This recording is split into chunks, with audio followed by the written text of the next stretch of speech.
Oh, well, my hair's all messed up.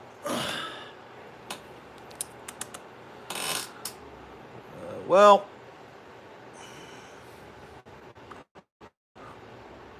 nothing I can do about it now, I guess. Oh, well. It is very windy outside.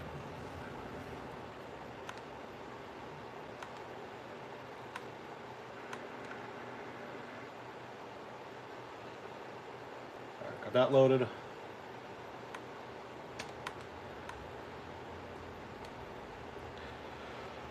Hello.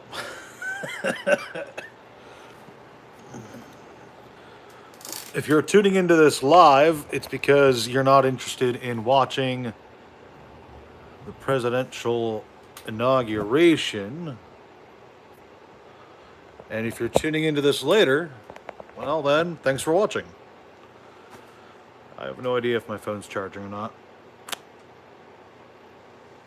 Oh well, that sounds like something we can solve later. But, as always, got a stack of orders. I figured I'd get some work done while chatting with whoever shows up.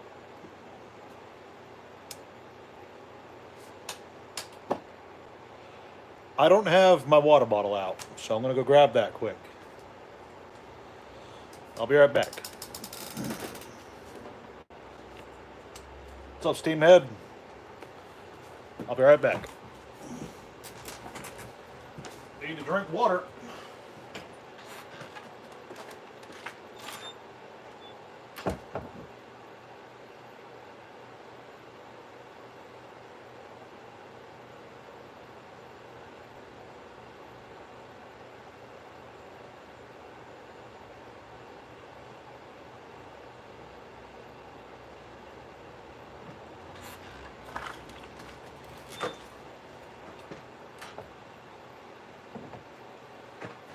Seriously, it is super windy outside. Crazy windy out there. Like, I know it just snowed, but still, like, ugh.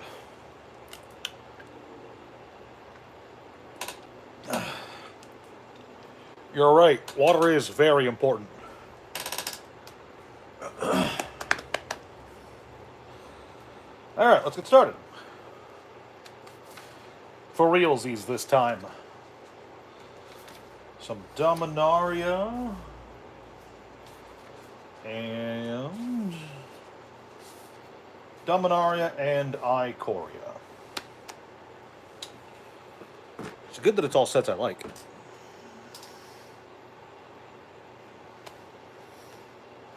This chair is going to break at some point again. I can feel it. Oh, that's right. Dominaria is the 2-box set. You're over here. I forgot.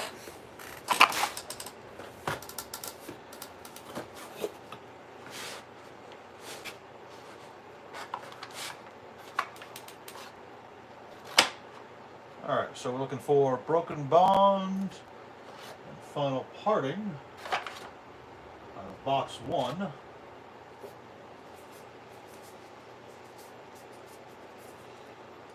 Broken Bond.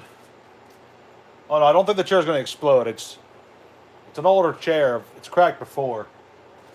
Helps that I'm fat.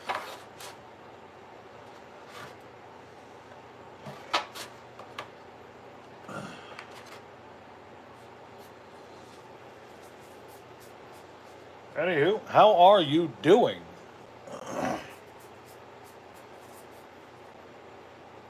I hope your day is less windy than mine is.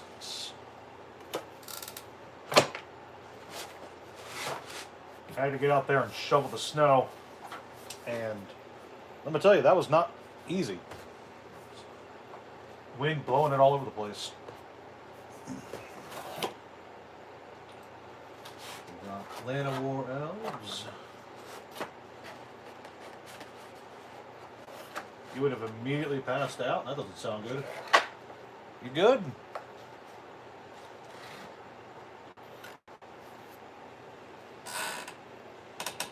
You're going to start playing Final Fantasy VII on Switch when it comes out? Final Fantasy VII isn't on Switch. It's a PlayStation 1 game. Outta here.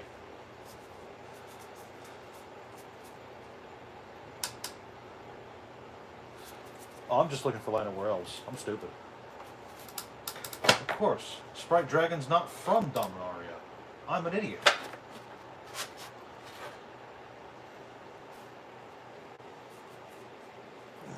Duh.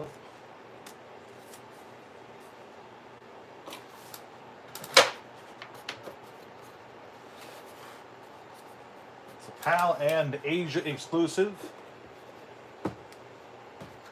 Is it the original game or a remake? Because that matters.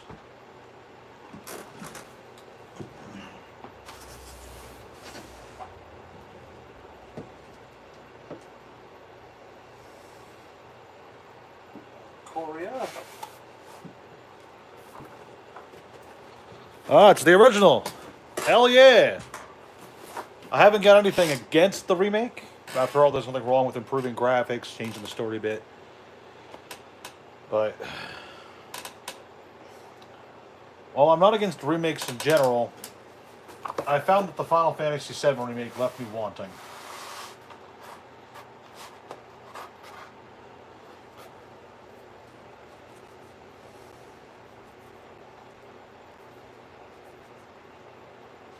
Through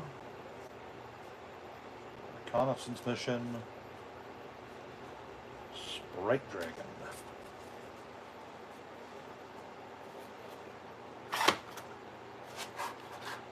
And then one copy of Call the Death Dweller. Call of the Death Dweller. Oh, there's that cough again.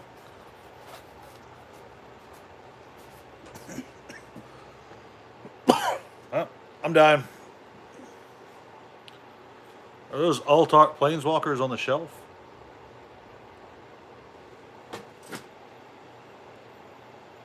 Where?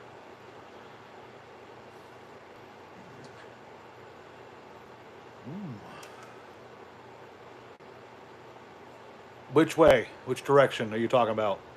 Those things? No, those aren't Planeswalkers. Here, give me just a second.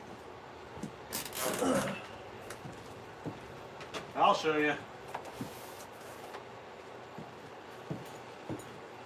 Unplug the camera, phone, whatever.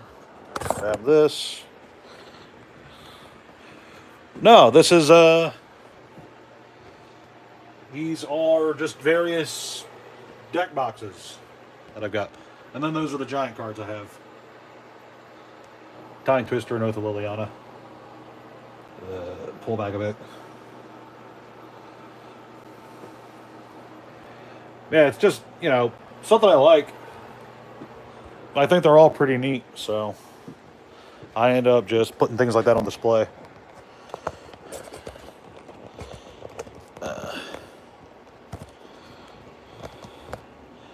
And yeah, I just like the art for a lot of them. The one, it's hard to show on camera, but the one for, what is it? The one for Onslaught is like a foil box almost. It's pretty cool. God, when I stand up, you guys can really see my pudge. I gotta do more push-ups. Anywho, sleep time. Yeah, there's gonna be a... There was a poster against this wall here, but the heater basically melted it. So I'm probably just going to leave that wall bare to avoid any more mishaps like that in the future. But yeah, there's more stuff going to go on this wall. I'm not sure what yet, but at least something. Something nice. The Time Twister and the Oath of Liliana actually came from a friend of mine. He owns a store. And from time to time, you know, Wizard sends out display items to put in your store, advertise the new set, whatever. Whether it be posters, stands like that, Aurelia back there, or what have you. And I mentioned you guys the Thopter, have I? Anywho, he doesn't keep all of them. He just gets rid of them. He doesn't really have space in his store for them, so they end up going to me. And I'm more than happy to have them.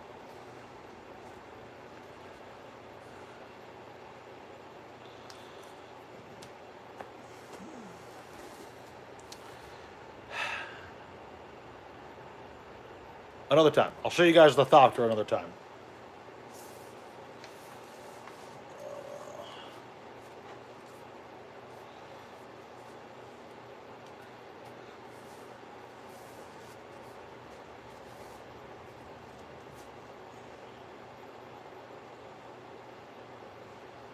Story Part 6 for Aether Drift. Oh.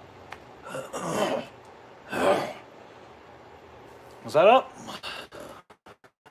That means Sigyn's got to watch it or read it, whatever. Think you're going to shave the beard, Greg? Good luck, I'll kill you.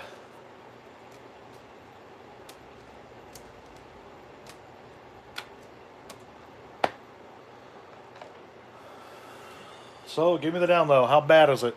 How bad's the story? I'm willing to guess very.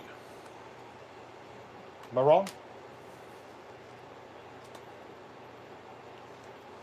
I won't get won the race.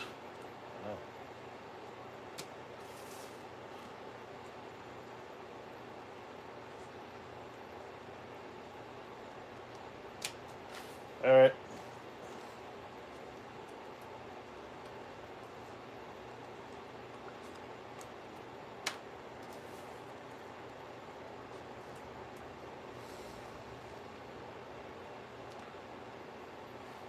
It's really coming down out there. The wind, it's just blowing snow all over the place. All over.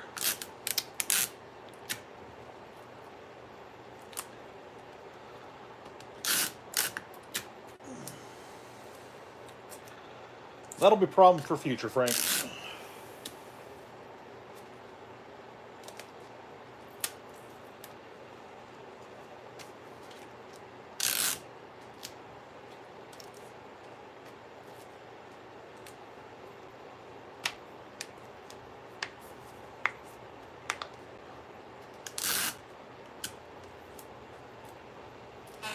It's really coming down out there. It's really windy.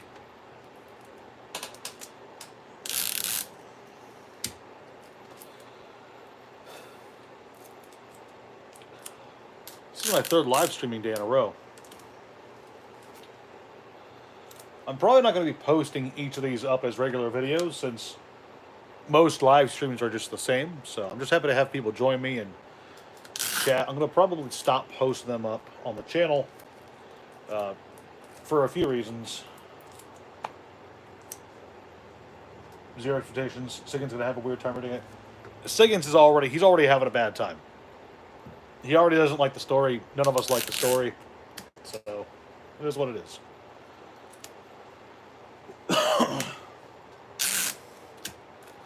Does Nicol Bolas return like some people were predicting? My guess is going to be no. Because that would be a bit too stupid even for Wizards. But you never know. You never know with them. They've been pulling off a lot of stupid stunts lately. Like the entirety of Aether Drift.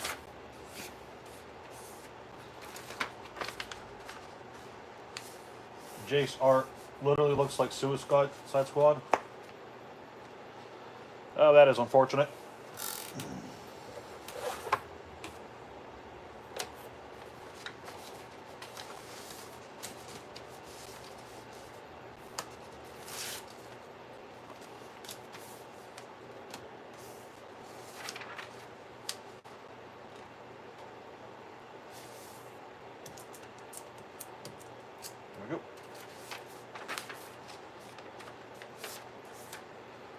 Wouldn't it be great if the Magic story was just good? You know, enjoyable, fun, well written, had characters that people liked. Greg, you asked if you could choose one Zelda game to live in, which one would you pick?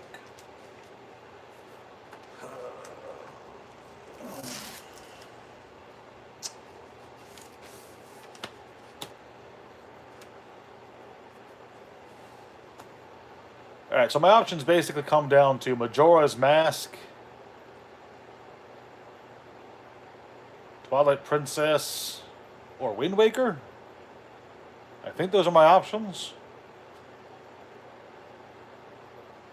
Link to the Past as well, I suppose. So it's really 4 options. So let's evaluate them each as I go. So Majora's Mask is my favorite Zelda game, and I know enough about the world of Termina where even if I was just a bog standard nobody, I could probably survive. Obviously the moon falling would be a problem, but I trust that Link would take care of it, you know? So whatever. Option 1. Termina, horrible world to live in. Terrible place. But I know all of its secrets, so I'd be fine. Twilight Princess is perhaps the most aesthetic Zelda. So that's a pretty high choice right there. It's got a pretty fleshed out world. I like the looks of all the towns. Ordon Village would be a pretty cool place to cozy up in. So that bumps it above. Wind Waker is a pretty chill place. Link to the Past is pretty chill. No, I think I'm going to go with Twilight Princess. Twilight Princess is very fleshed out as a world.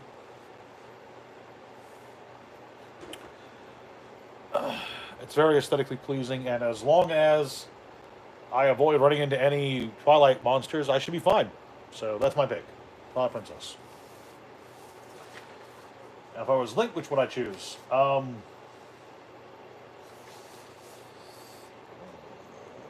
think the answer stays the same. You brought up an R free magic, but the older stories have a lot of time skips compared to barely any time passing between settings of today. Narrative stagnation. Yeah, that's a problem. So, between the story of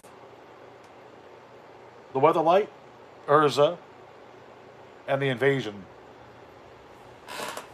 there was huge time jumps. And it's not just about the time gaps, right? It's not just about the time skips. It's about the characters you're following along with, too. Because we rarely followed one character for more than a few years back then. Okay?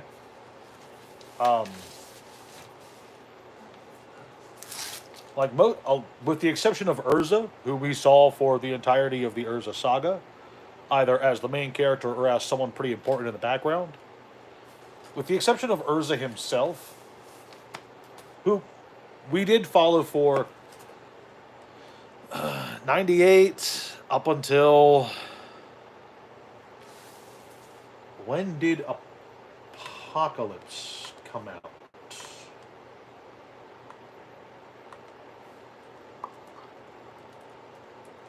Oh, this item sold. Literally...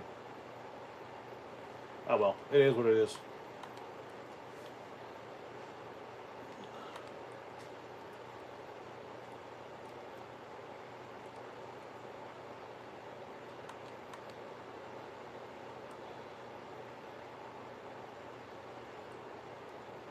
(2001). So 1998 to 2001. That's not very long. He dies. He dies in the end.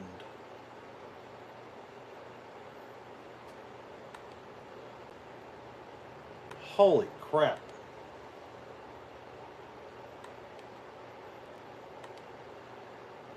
So a period of only 3 years.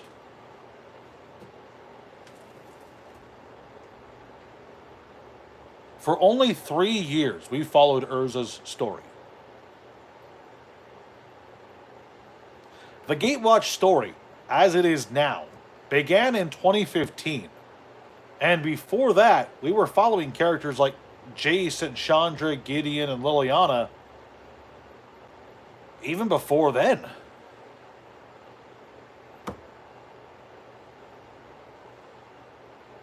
For over 10 years now, we have been following along with the Gatewatch story, and it seems like nothing's fucking happened.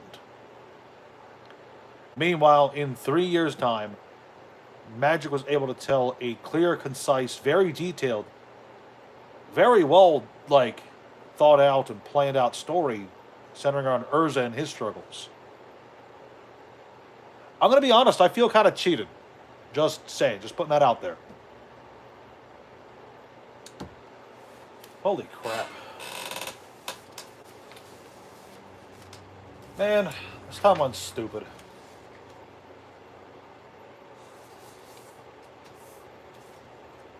I legitimately just am not a fan of Wizards of the Coast and the people they bring in as their lore experts, like Jay and Nelly.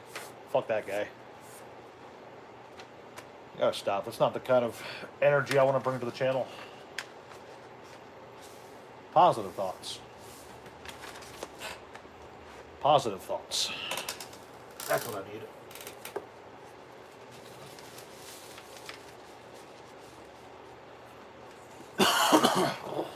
As I choke out.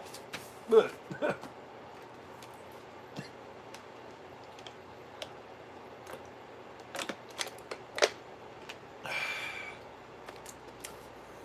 right.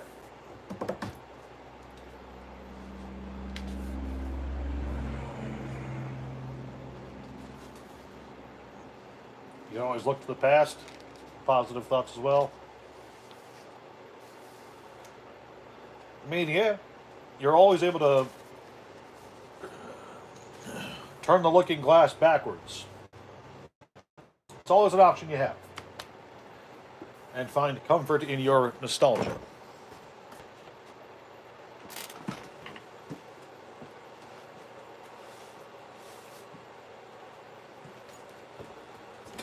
All right, up next we got Throne of Eldraine. Throno of Eldraino.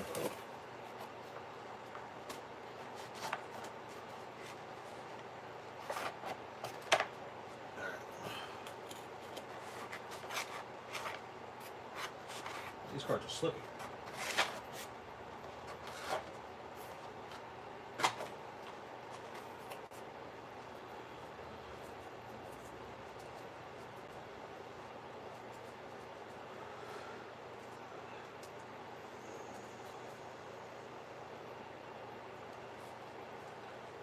You should have the premium deck slivers retail sealed box this or next week. Dope. Good pickup. Good pickup. Blah, blah, blah.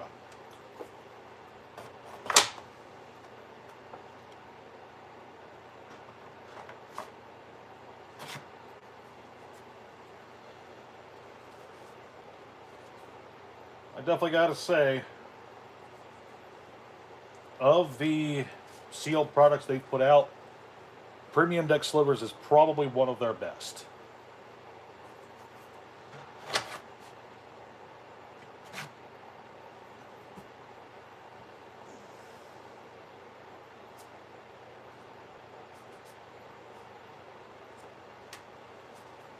I can't think of...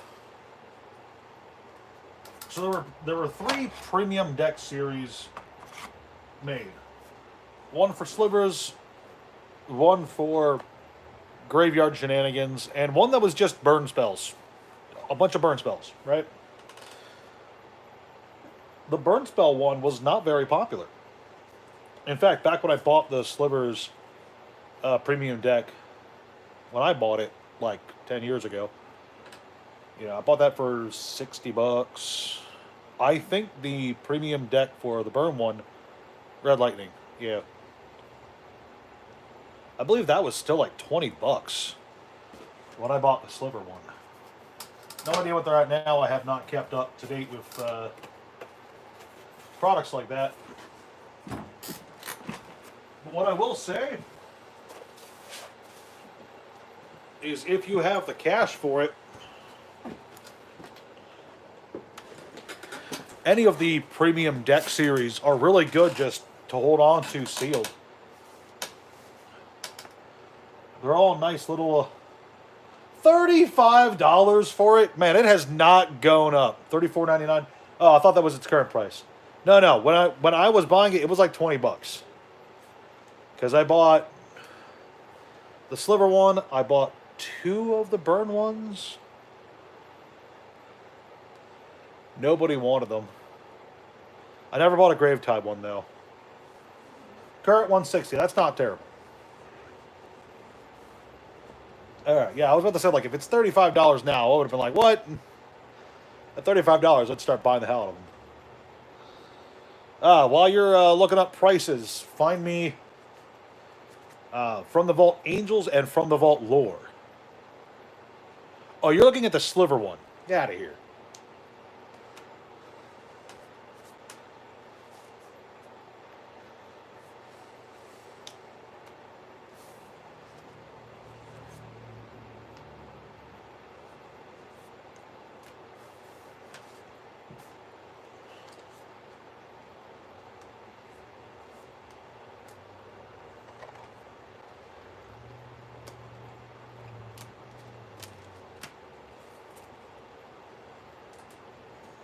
Something's making a noise. Oh, it's the wind. That's right. It's windy out there. Duh.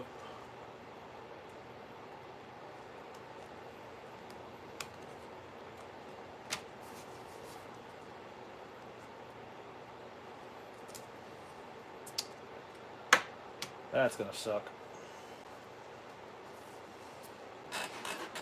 I have a fat stack of orders. 3 days worth that I just haven't sent out yet. Sealed Angels, 65. That's not bad. Might have to grab me some of them. Those are good.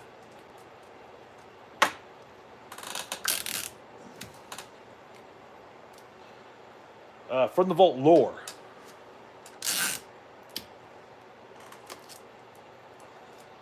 Lore.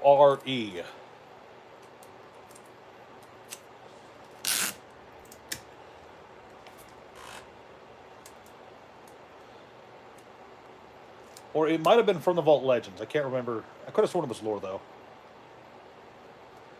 It's the one that had Merit Lage in it.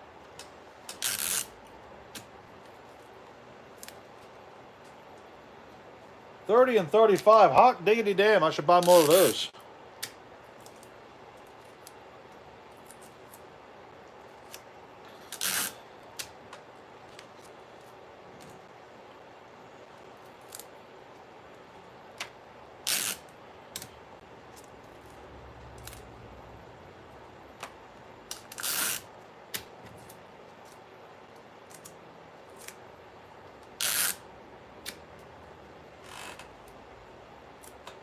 The Vault Legends is $90.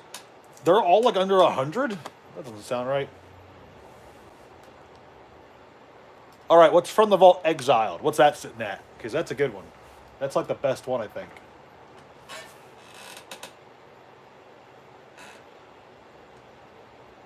Or From the Vault Artifacts. From the Vault Artifacts is pretty broken.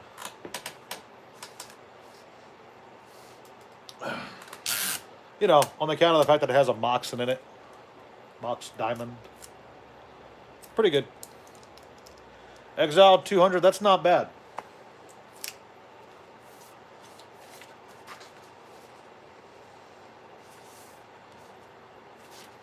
Pick up a few of those just to have them.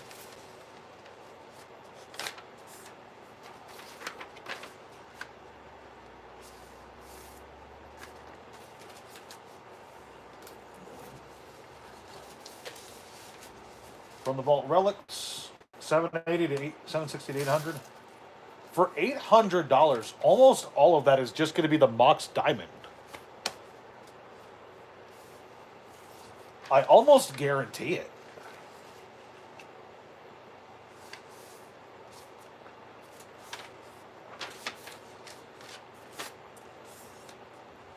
Because there's what? There's a Diamond, there's a Karn, there's a Memory Jar, I think. There's a Jester's Cap. 600 for Diamond? Yeah. So, like, buy that, sell the Diamond, and then you'll get most of your money back with just that.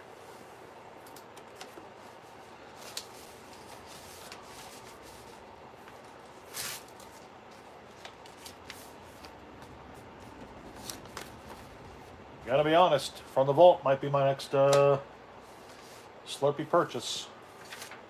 The 35, I'll start with the cheapest ones, obviously, because that's just the kind of guy I am. I love me some cheap product. I've got to talk about the... So, when I first started the channel, the Lore Seeker channel, not this one. Coalition versus Phyrexia, yeah, they're just really cool.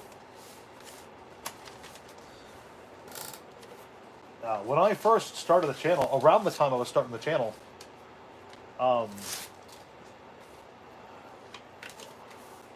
Signature Spellbook Chandra had like just come out around that time, and it was reviled. People hated that product. So ever since then, I've been buying up those Signature Spellbooks whenever I have the chance to. Like whenever I go to a new store and I see that they still have them sitting there, I buy one or two. And I've been doing this for so long. Like it's not like something that I actively pursue. I don't go out of my way to go, yeah, I'll buy up your... I'll go to every store and buy them all up, but every time I visit a store and they have one or two, I buy them. You know, as long as they're at the price point I like. Let me go grab them.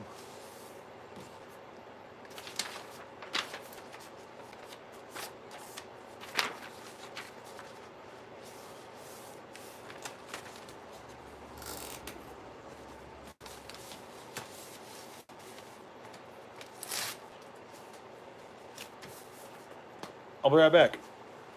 They're over here somewhere, I think.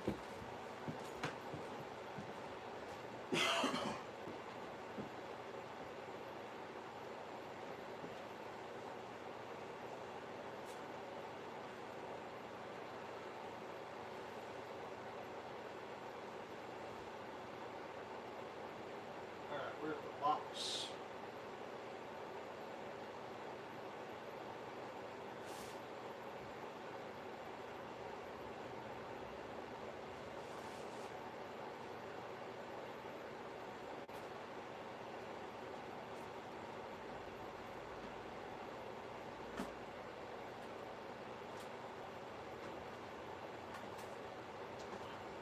Scoop-de-doop.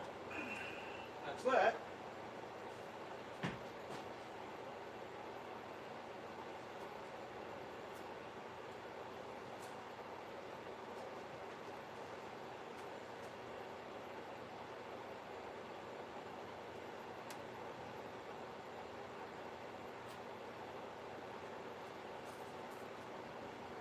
Huh.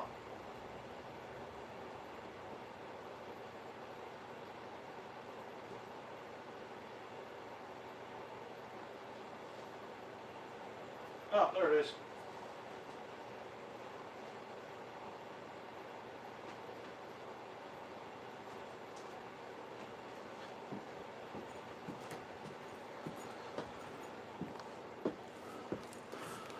Sorry that took so long. So I got a sealed case and 2, 4, 6, 8, 9 additional. So that's 15 of them. Which I know doesn't seem like a lot, but like considering I don't typically buy a lot of sealed product just to sit on it, I usually crack and get rid of it. It is weird that it just keeps happening that I go to stores and they're just discounting them for, I think the cheapest one I bought was $4, but they're usually between like 10 to 12. One store had their whole case that they bought 2 cases, I guess, and one just didn't sell, so they sold it to me for how much did I buy this for? I think $50. So this might have been the cheapest, but still, yeah. Like this stuff's great. I love me some cheap product. Shit's amazing.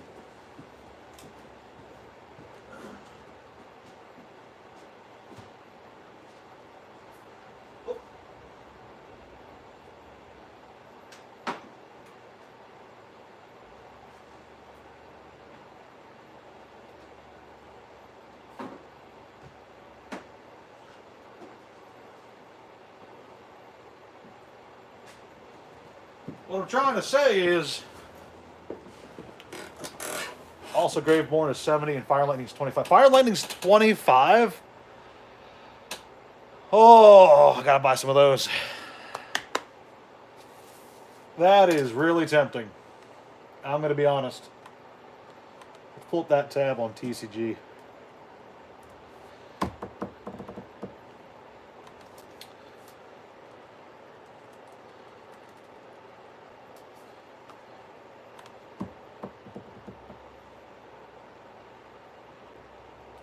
Okay, they're like 48 on TCG Player. Whatever. It's fine. I forgive you.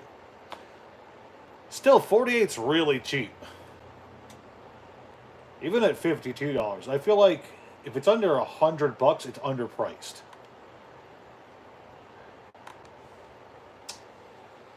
That's $40 to $50 is really underpriced. So I might start buying some of those in the near future.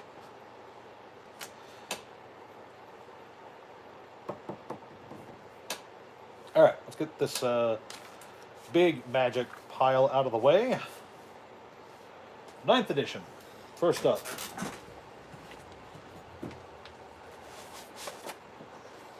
Grizzly Bears. Oh, man, it's like super windy out there.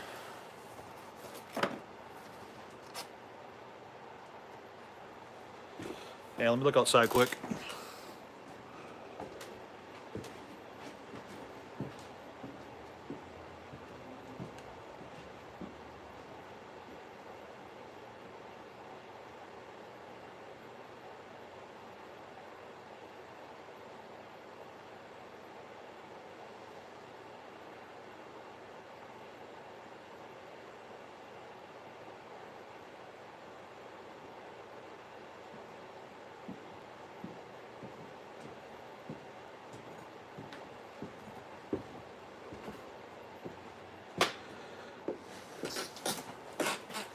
Hey, Greg.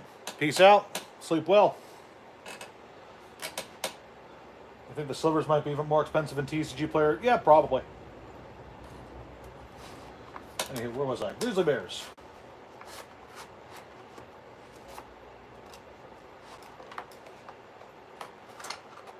Grizzly Bears.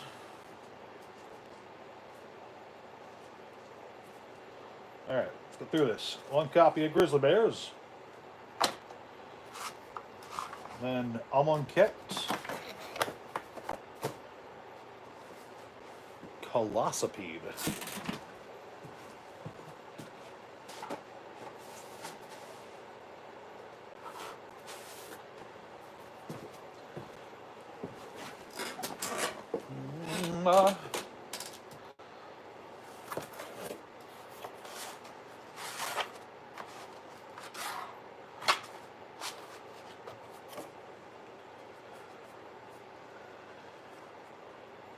Colossopede. From Dominaria, we have Knight of Nubenalia.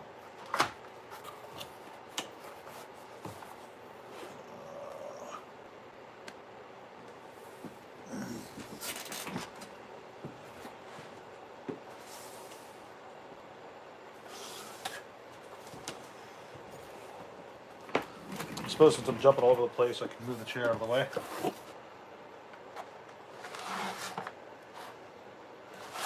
Long Dominaria box.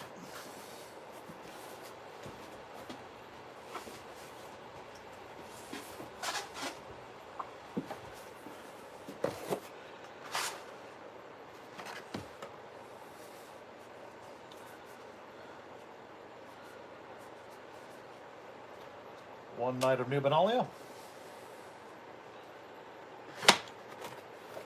Some Future Sight cards, which are going to be in here, I think. Oh, this box is all messed up.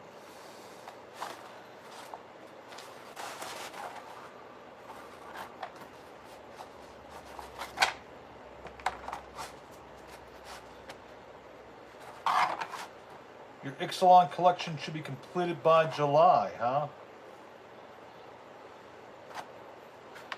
Well, You might think that. But something tells me you're not collecting all the Ixalan product.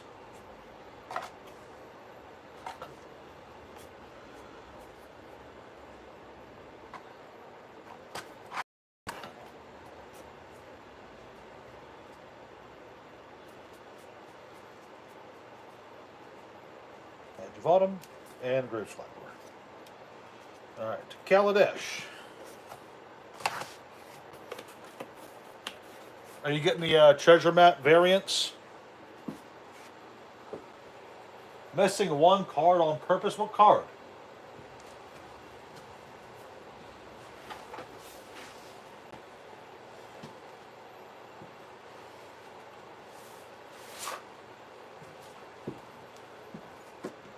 What are you omitting from your collection? I'm curious.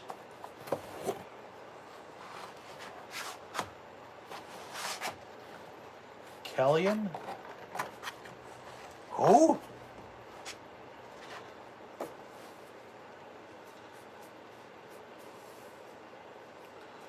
Rain Elemental? Oh, he's not from Ixalan. Come on. I thought you were just collecting the first two sets.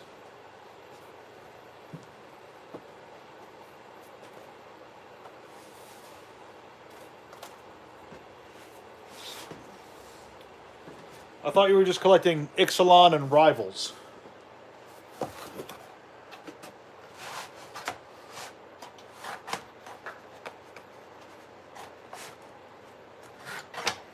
Huh.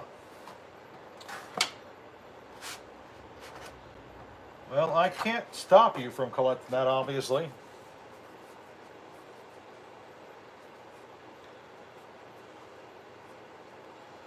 Grizzled Outrider. We got some Morningtide cards. Morningtide.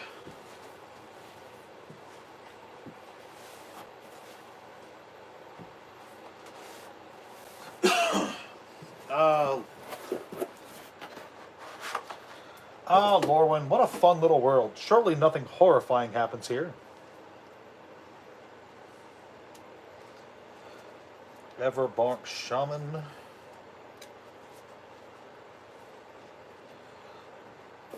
Tolarian Academy. They put Gaia's Cradle behind one of the lands. That thing's nuts. Ravnica Allegiance.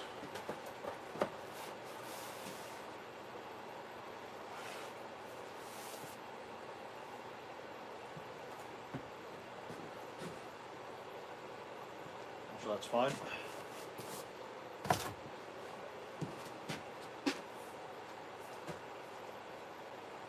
Okay. That raises questions, but whatever. I'll worry about that later.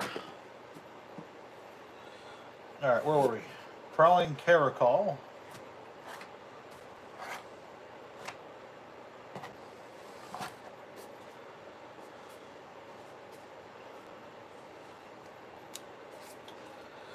Then from Scourge, we have one with Nature.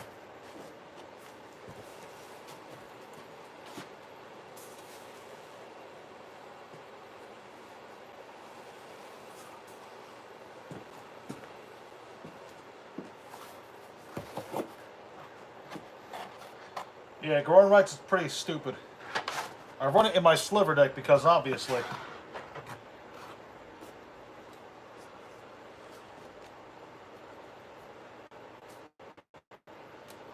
If you are running a Sliver deck, you want to run Growing Rights. It's just such a good card.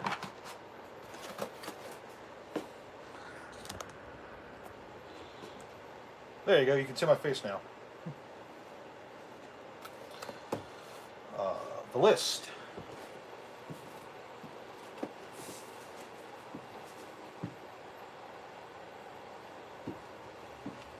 I think you're in this box.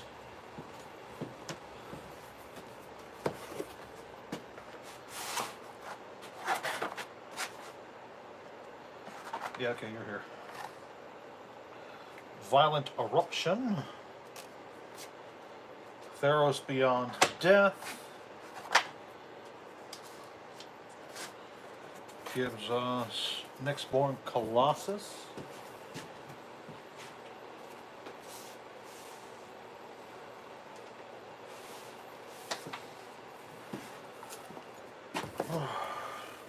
Pull that up so my pants don't fall off. That'd be embarrassing. From Theros, we need Nyxborn Colossus.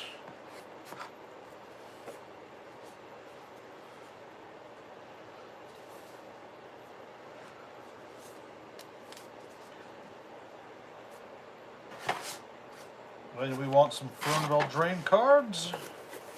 Cauldron Familiar and Shepherd of the Flock.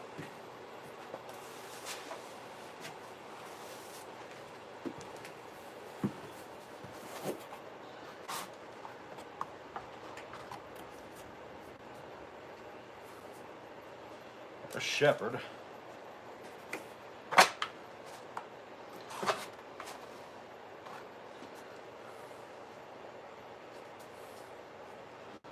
And there's Cauldron Familiar. One card left. And it's from Zendikar Rising. What a set.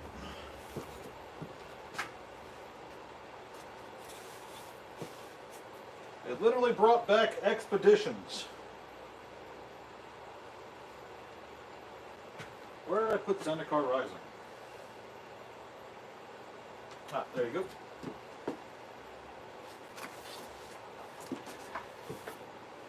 Goblin Punch. Should I get Eureka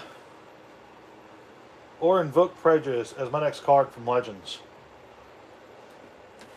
I suppose that depends on why you want them.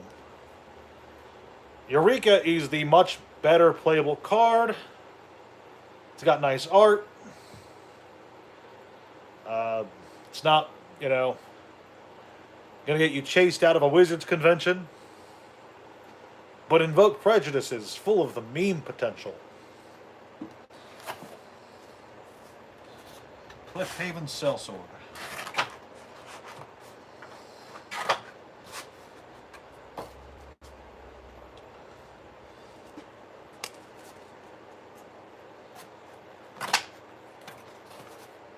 Although, if it puts it into context for you, I own an Invoke Prejudice. I would gladly trade it for a copy of Eureka.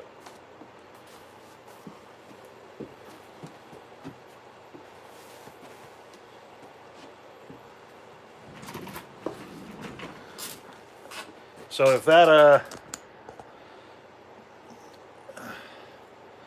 influences your decision at all, there's that to go off of. Just completing the set, I suppose Eureka can be played in Commander. It can be played in Commander, and it's really solid in Old School. Like, pretty decent. Whereas, you can play Invoke Prejudice, but it's not really that good of a card.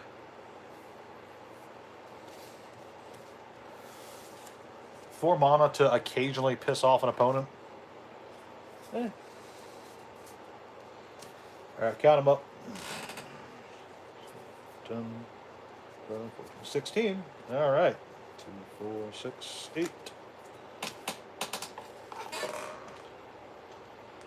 Yeah, if you're completing the set, then, I don't know, are you starting from the top down? For you to piss off a whole community? Yeah. All of our Magic the Gathering.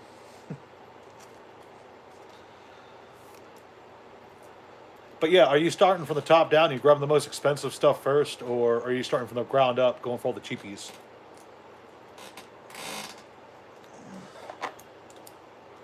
Because that's also something to consider. Like, if there's cards... So now I want to check. Boop.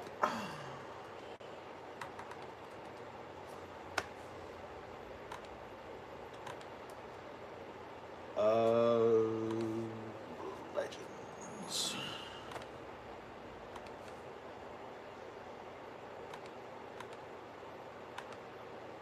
All right. Price in USD.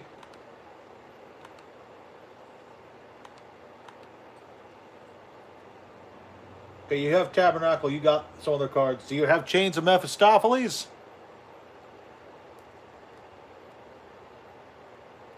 Because I feel like you need a Chains of a Mephistopheles.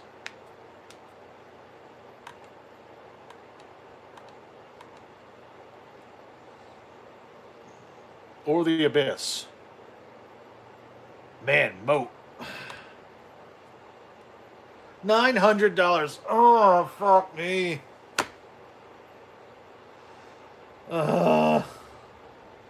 Moat. That's a sad story right there.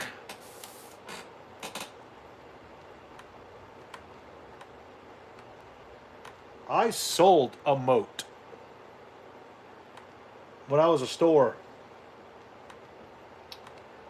I had a copy of Moat. It was like the second most expensive item I had at the time.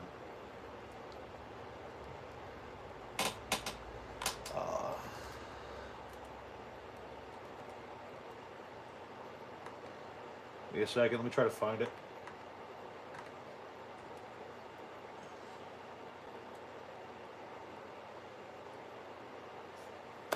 Give me a second. Oh, that's a big picture. Let's trail you back.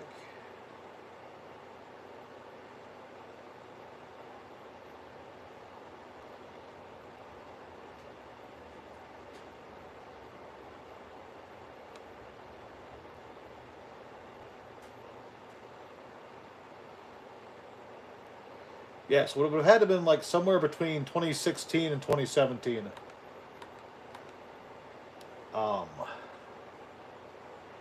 I had a copy of Moat in my store, and it was like light played, so you know, whatever. It wasn't amazing, but I sold it for like $150, right? Well, not even 2 weeks later, Moat itself as a card skyrocketed briefly to like, I want to say like 700 at the time.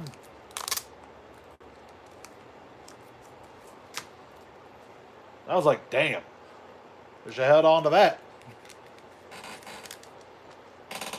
But you know how it is. If you evaluate every card based on what it could be in just a few weeks, if you're just lucky enough, you'll never get a sale.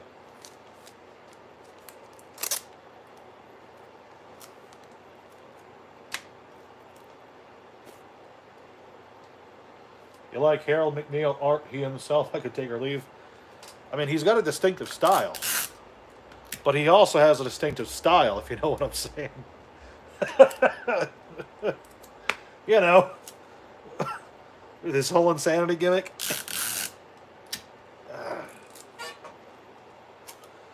I don't agree with what Wizards did, throwing him under the bus. Because, like, they contracted him. It's not like they didn't know. They liked his art too. And they wanted his art on cards. A lot of cards. He did a lot of cards.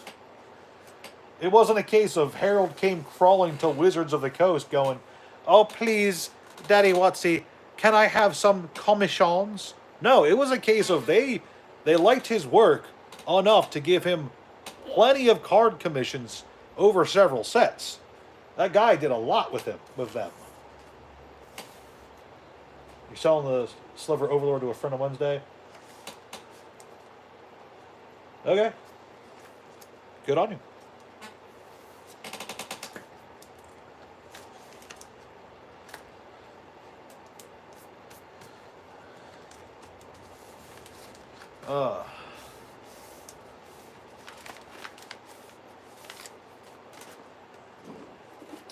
Still, though, if you're collecting the full Legend set, that's nuts.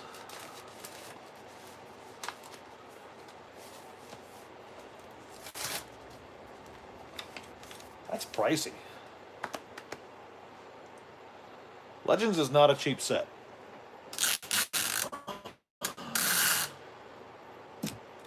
There are people who may wish it to be a cheap set, like myself, but it ain't.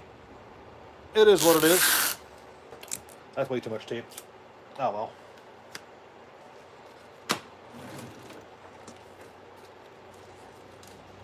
I've just been DCAing into it for a long time, long enough before the buyouts of Vintage Magic.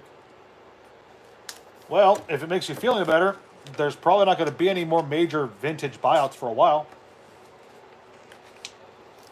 For me, Vintage Magic has basically ground to a halt, which is part of why I'm so interested in picking up the premium decks. One card each to make a full set, $13,000. That's not terrible, but it's not cheap.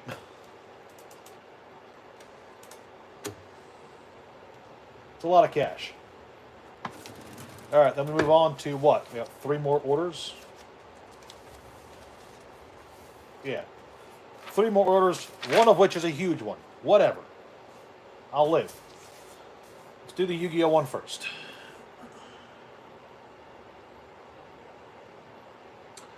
All right. Movie Pack 1. I have no idea where I put that. You probably. If I had to guess. Oh. Ba-ba-ba. Yes, okay. Unification of the Cubic Lords. It's a trap card, apparently.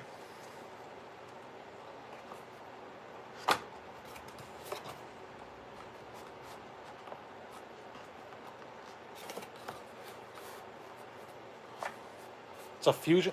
You know the effect? Get out of here. Fusion summon 1 cubic monster from your extra deck, using monsters from your hand or field as fusion materials. If a face-up cubic monster is destroyed by battle or leaves the battlefield, you can banish this card from your graveyard, special summon 1 level 4 or lower cubic monster from your hand or deck, ignoring its summoning conditions. If you do, it cannot be destroyed by battle or card effects this turn. Get out of here! Do you think the money in Magic is going towards modern sets, leaving Vintage to the sedentary? No, it's in Magic. 1 second.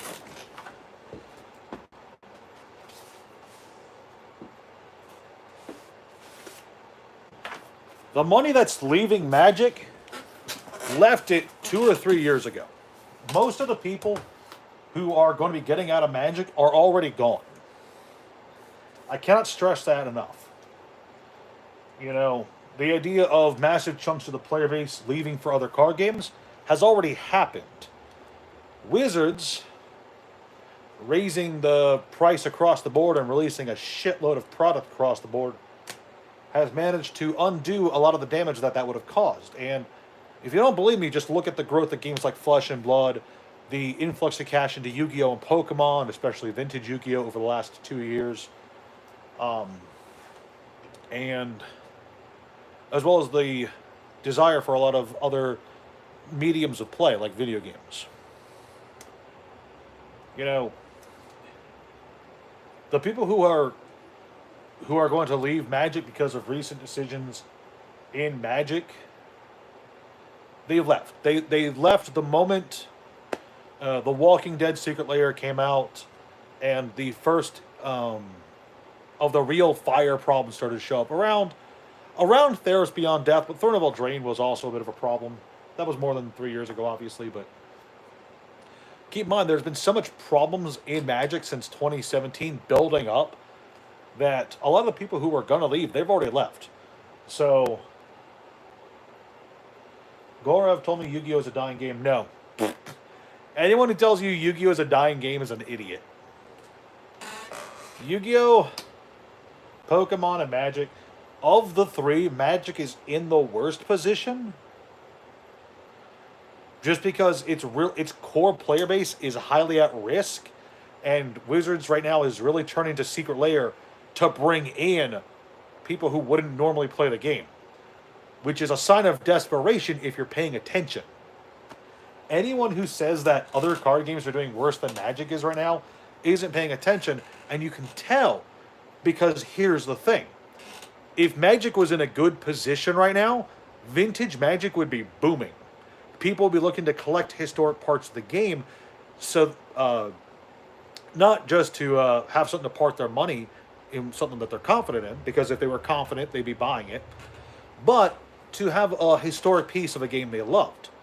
New people who are getting into Magic because of Fallout or Warhammer or Lord of the Rings or the Assassin's Creed or Final Fantasy, people who are getting into Magic because of those, they're not buying vintage Magic cards. They're not buying up. They're not completing a set of Legends. They're not buying Fallen Empires packs. They're not picking up from the Vault stuff. They're just buying the cards that they want and then they're getting out. That's it. You know, if Magic was in a good position, you'd see that reflected in the vintage market. You wouldn't see aggressive stagnation in vintage Magic singles and sealed product. We wouldn't have a situation where modern Magic collector boxes are skyrocketing through the roof. And they are skyrocketing, don't get me wrong. That stuff's going up. We wouldn't be seeing that at the same time as vintage Magic product stagnation if Magic was in a good spot. Because if Magic was in a good spot, both would be happening in equal measures. Modern stuff would be being bought up, and vintage stuff would be being bought up to reflect the genuine interest people have in the game. Right now, the reason stuff like collector boxes are going up and up and up is because a lot of people are price speculating on them, knowing that there's an easy buck to be made just by buying them and holding onto them for 6 months. Over the last 2 years, we've seen countless examples of collector boxes going up rather aggressively. The Lord of the Rings one, of course, being the big example where, you know, people could have bought those for what, $250, $300, and then the holiday version went up to like $1,000 or something, I think. Some crazy number. It was nuts. Tomorrow's discount is buying vintage MTG today. I believe Rudy from Alpha Investments was right. Yeah, he's right, probably. If he's saying to buy vintage Magic right now, he's right. Of course, he's right if Magic continues to be a game that people play in the future, which I think it will be. But yeah, no, vintage Magic, I don't want to say it's undervalued because a lot of the stuff is ludicrously expensive. You know, don't get me wrong. But what I will say is that there's not a lot of attention on it from the people who are buying Magic. A lot of the people who are buying Magic aren't buying vintage. They're buying modern stuff that they think will explode in price over a short time period. Here's the thing. Water.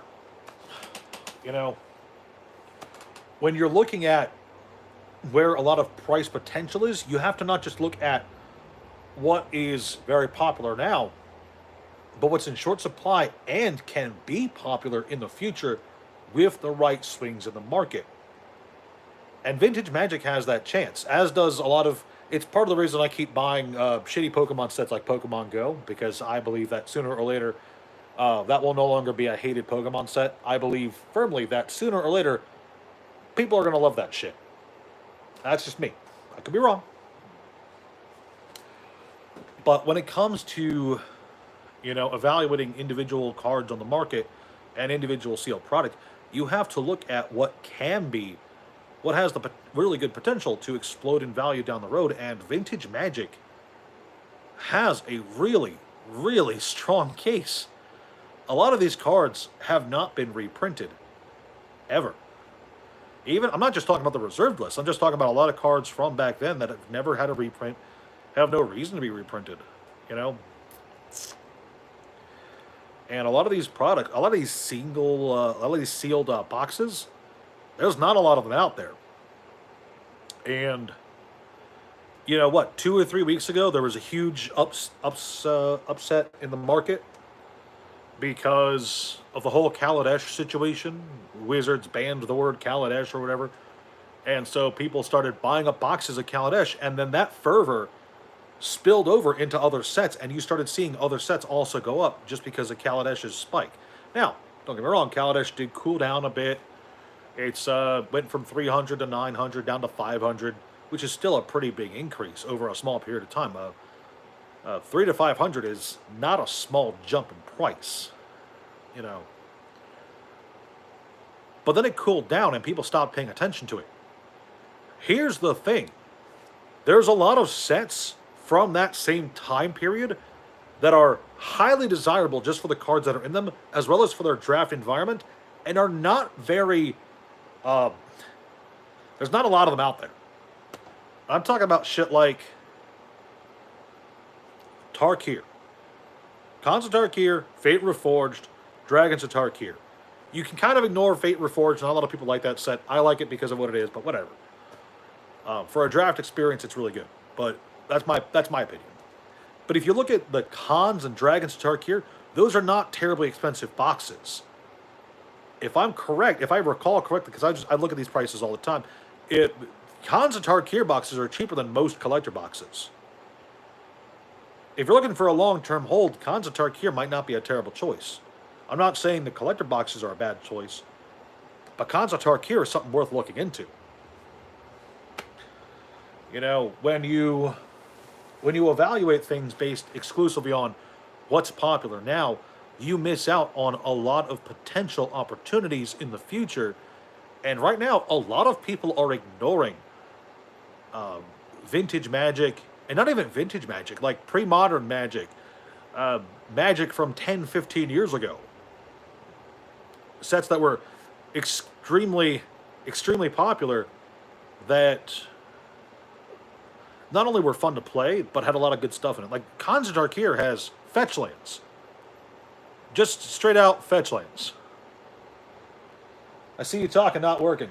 Let your boss catch you. Yeah, my boss can screw off. But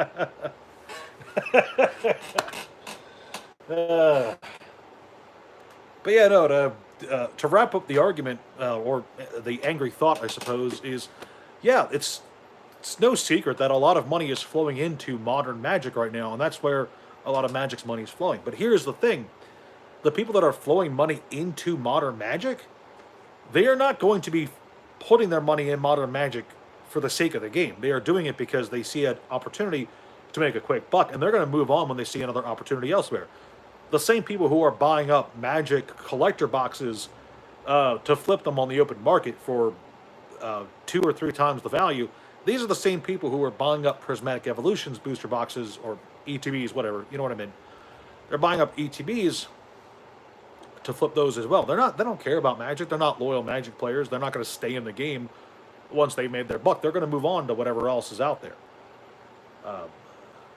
And that value is going to come and go like that. You know, it's gone. But the potential value in vintage Magic, in sealed product, and there is a lot of sealed product out there that is worth buying. You know, obviously I don't have infinite money. But if I had like $1,000 a week to blow on whatever I wanted to buy, vintage Magic would be near the top of the list of things to buy up. Earlier in this stream, me and Steamhead here, we were talking about how cheap From the Vault is, how cheap the premium deck series are. You know, there is some serious opportunity in product that not a lot of people are eyeballing. So just keep your eye on that kind of stuff. If you got money and you want to park it in Magic, maybe look at some vintage stuff for the long haul. Okay? There's some good boxes out there, seriously. Some cheap ones, too. Back to work. All right, where are we at? Crash the week. Crush the week.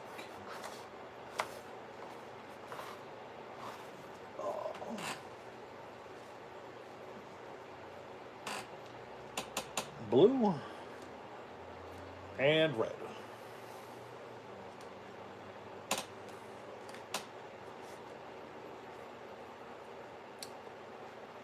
And then from here we need Harmonized Kodachi. Does Mirroring original count for vintage, or is it right at the start of the modern? I count Mirrodin as part of the modern era of Magic, but it's still over 10 years old, so it's vintage enough. I count, for me personally, it's, I don't know, individual people treat individual eras of Magic differently. I treat vintage Magic as anything before 2000. Anything printed before the year 2000 is vintage Magic. Pre-modern is anywhere from the year 2000 to around 2008. Modern era is 2008 forward, and current Magic is, in my opinion, current Magic is everything after 2019, which began the collector box nonsense and all the problems that stem from that. So, hey, harmonize the Dutch.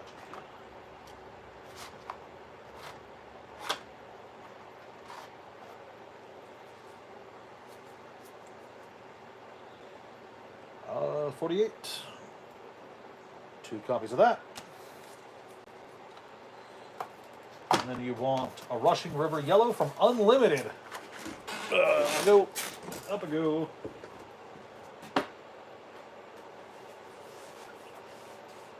Where the hell is my Unlimited crew?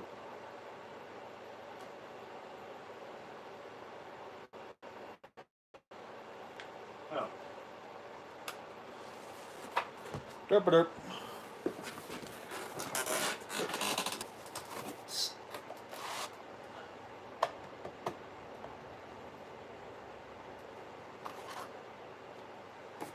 Rushing River.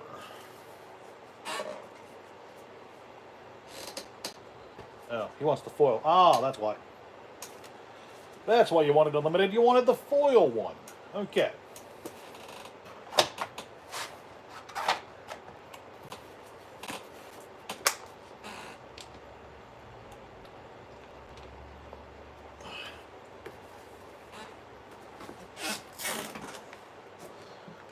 Tales of... Oh, Everfest. It's Everfest.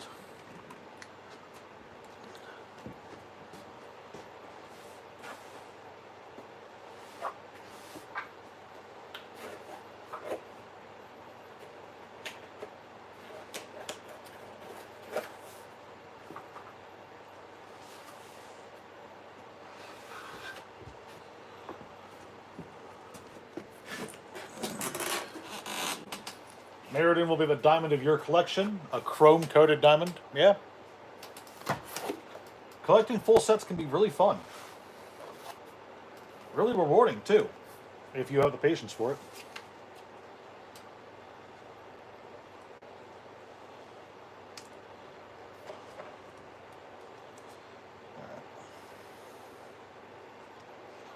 Let's get these 2 wrapped up so they're out of the way.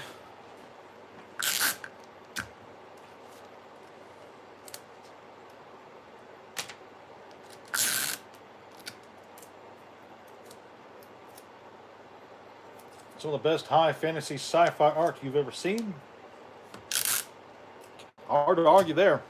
A lot of cool robots in that set.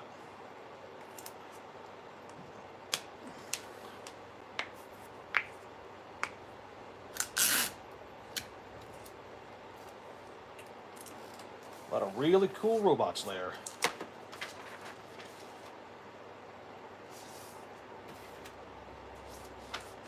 Yep. Now, did you collect Meriden the entire set, or are you building an actual full-on Meriden like aesthetic collection?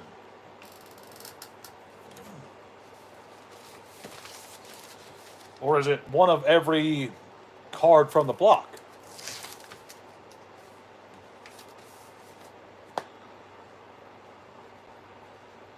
What's the best metagame in current TCG? Fab, One Piece, MTG, Yu-Gi-Oh?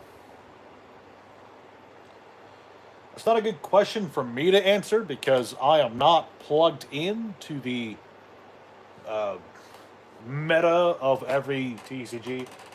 If I had to guess, it's probably... Like, I'm biased, obviously. I'm going to say Flesh and Blood. I like Flesh and Blood a lot. I know that there's some sort of problem going on right now with the Pokemon scene. I know that there's been grumblings over the last year in Yu-Gi-Oh! With some people not being happy about the ban lists. I know Magic, it's definitely not Magic. There's too many problems with Magic right now.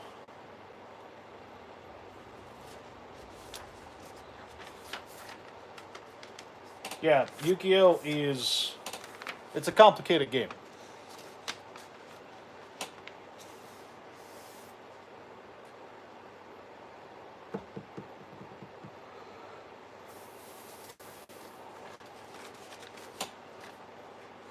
You just got the last promo card for Firefly Flux. That's a name and a game I've not thought about in a while.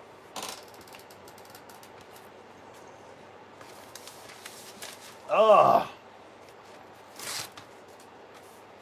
Firefly Flux. Oh, that is. Ask me how I know that you're over the age of 30, sir.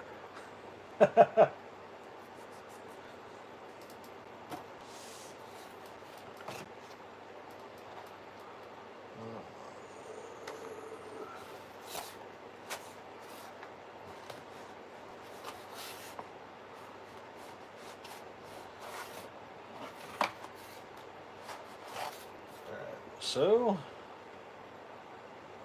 2 copies of blue normal, 1 copy of red normal, and 2 copies of yellow foil.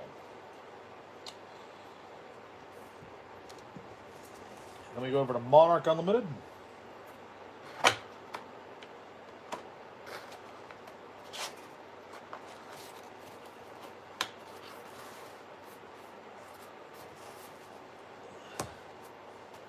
You got to play a prototype of the game with Andy Looney and have defeated him in 2 games for lunch. That sounds cool as hell.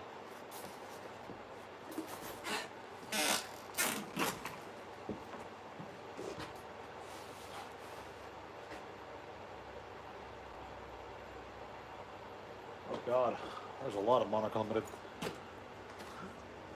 Bounding Demigon. Probably in box 1.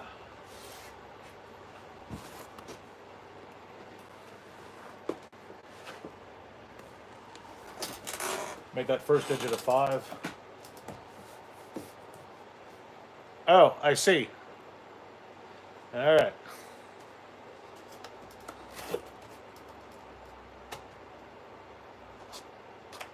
Conventions do have the benefits. You're right. You get to meet some cool people traveling around.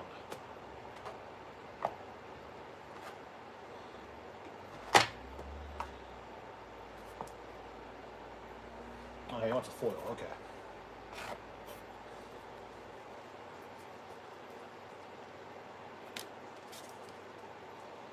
And then an Ironhide Gauntlet normal. Favorite block in MTG? Tarkir. Don't even think I have to think about that one that hard.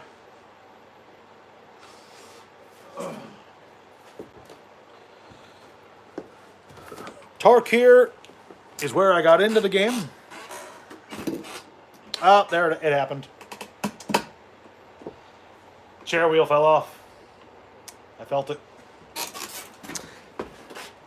Can I prop you back in?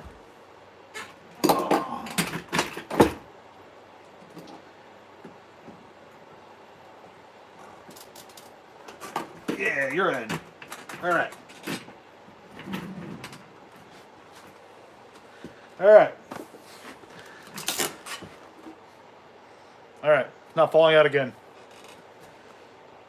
Everybody in the American collection. Just like the other collections, 4 copies of all non-legends, 2 copies of all legendary hood effects, 1 copy of each legend, and also playset of original lands per art. That's a lot. You know that, right?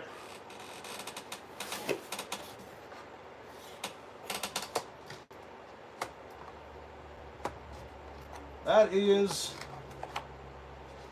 Ironhide Gauntlet.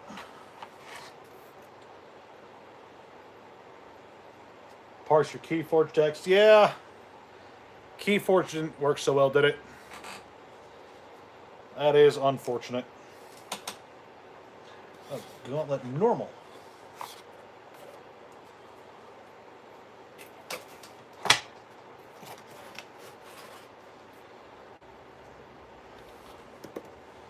Nimbalism from Part to Mistveil, just 1. And then a bunch of Uprising crap. I hate going through Uprising. I've got like a bazillion Uprising boxes.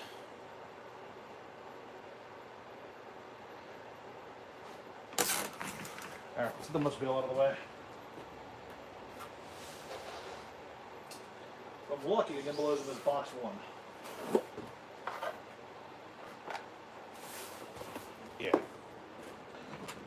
get you out of the way because I'm going to be moving around a lot now.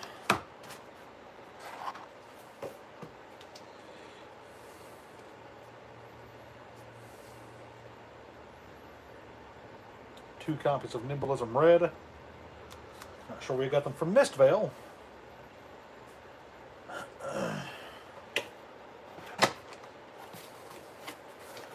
Uprising. Uprising. Uprising. I have 11 boxes of Uprising. Oh.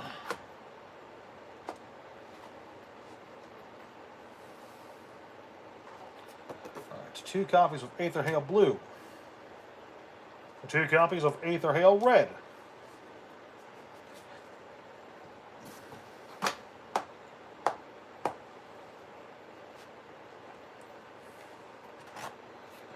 Two copies of Ice Vein Blue. 2 copies of Ice Vein Red. And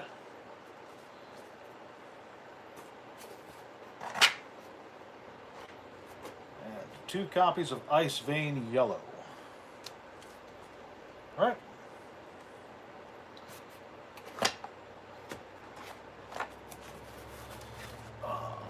Open that.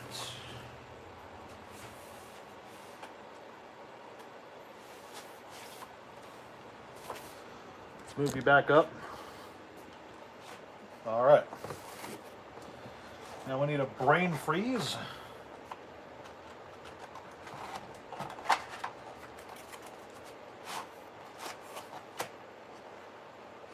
Blue. There's that.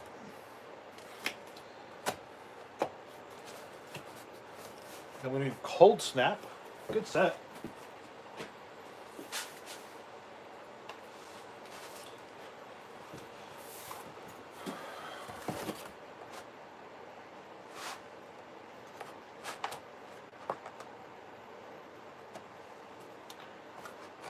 Two copies of Cold Snap Blue.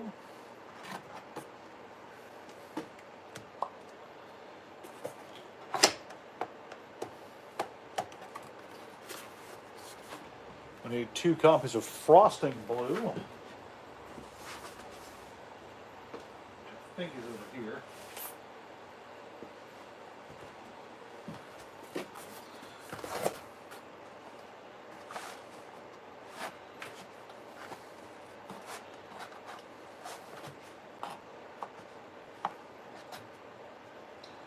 Frosting.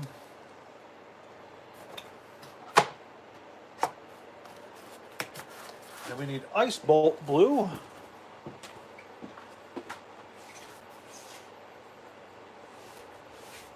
Which is definitely one of the cards of all time.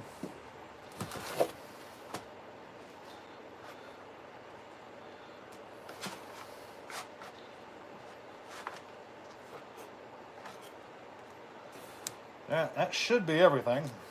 So let's count them up.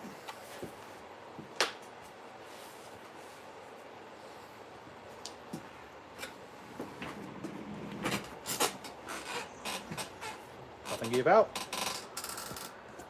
I'm back. There should be 32 cards here. Let's count them up.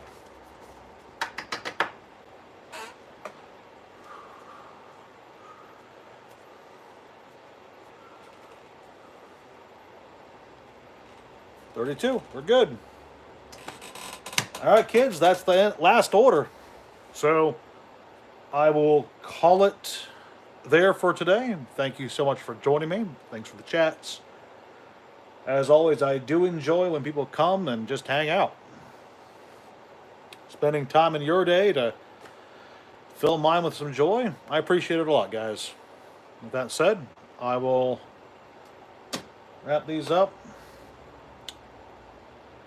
Figure out what I'm doing the rest of the evening. Probably sorting some more Flesh and Blood over there. You guys can't see it, but there's a lot of I think it's Dynasty. It's crazy. Done already? Yeah, my live streams usually only last an hour or so. It's just so I can get the orders done for the day. So still, appreciate you guys visiting. Have a good one. I'll see you later. Boop. Boop.